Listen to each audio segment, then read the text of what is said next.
اعوذ باللہ من الشیطان الرجیم، بسم اللہ الرحمن الرحیم۔ لال ٹی وی دیکھنے والے تمام مسلمانوں کو السلام علیکم ورحمۃ اللہ وبرکاتہ۔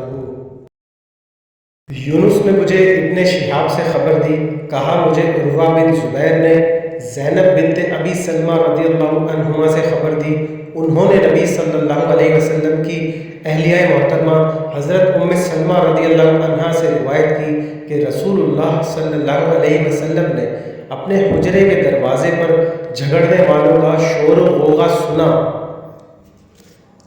آپ صلی اللہ علیہ وسلم باہر نکل کر ان کی طرف گئے اور فرمایا، میں ایک انسان ہوں اور میرے پاس جھگڑا کرنے والے آتے ہیں، ہو سکتا ہے ان میں سے کوئی دوسرے سے زیادہ زبان آور ہو، میں سمجھوں کیا وہ سچا ہے اور میں اس کے حق میں فیصلہ کر دوں۔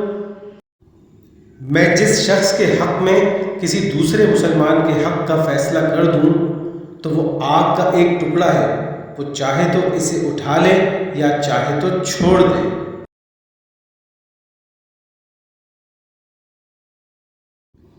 یہ حدیث اپنے دوست احباب سے ضرور شیئر کیجیے گا تاکہ سب کے علم و عمل میں اضافہ ہو۔ نماز کی پابندی لازم کیجیے۔ ملتے ہیں اگلی ویڈیو میں ایک نئی معلومات، دعا یا وظیفے کے ساتھ۔